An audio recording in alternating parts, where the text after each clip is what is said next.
तो दोस्तों ये आ गई सामने आपके टार्च। तो इसके लिए आपको माचिस या लाइटर कोई भी चीज़ आप यूज़ कर सकते हैं आग जलाने के लिए।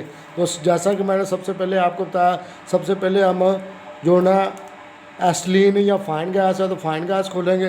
तो अगर एस्लीन है तो एस्लीन लगाई हुई है तो एस्लीन खुलेगी।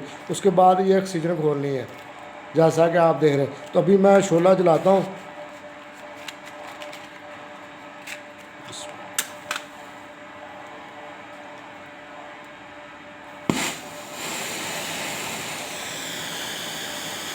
ये देख रहे हो शोला जल चुका है। तो अभी मैं इसको जो है ना जैसे अभी देखें ये हमारा शोला जो जल चुका है। तो मैं इसको जो है ना ऑक्सीजन को खोलता हूँ। जैसे जैसे मैं खोलता जाऊँगा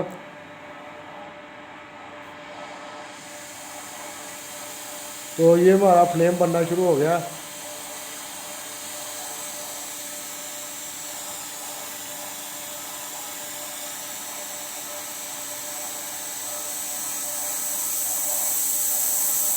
तो ये देख सकते हैं काफ़ी तेज़ है। तो इसको आपने अगर कम करना है तो आप एस्लिन को कम करें और साथ में ऑक्सीजन भी कम कर लें।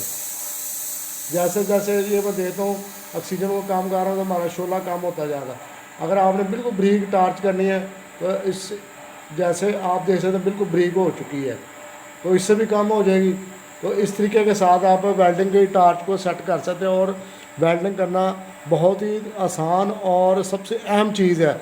अगर आपको वेल्डिंग करना आ गई तो बहुत ज़्यादा आपको काम करना आ जाएगा। अब मैं जैसा कि मैंने आपको बताया था बंद करने का भी तरीका है। इसको हम सबसे पहले जो है जैसे हमने एस्लीन को बढ़ा देंगे तभी बंद हो जाएगी, लेकिन उससे ये एक ब्लास्ट पैदा होगा। तो इससे पहले मैं जो है ना सबसे पहले मैं ऑक्सीजन को बंद करूँगा। जैसे मैं ऑक्सीजन बंद करूँगा तो हमारा जो नीला शोला है वो ख़त्म हो गया। तो इसको मैं जो है ना ये एस्लीन होती है ना ये धुआं छोड़ती है तो इसको मैं फौरी तौर पे बंद करूँगा। इस तरीके के साथ आप इजीली बंद कर सकते हैं। दोस्तों उम्मीद करते हैं ये वीडियो आपको पसंद आई होगी। पसंद आई होगी तो लाइक ज़रूर करें, अगर अच्छी लगी तो इसको शेयर भी लाजमी करें। तो मिलेंगे नेक्स्ट वीडियो में, तब तक के लिए अल्लाह हाफिज़ दोस्तों।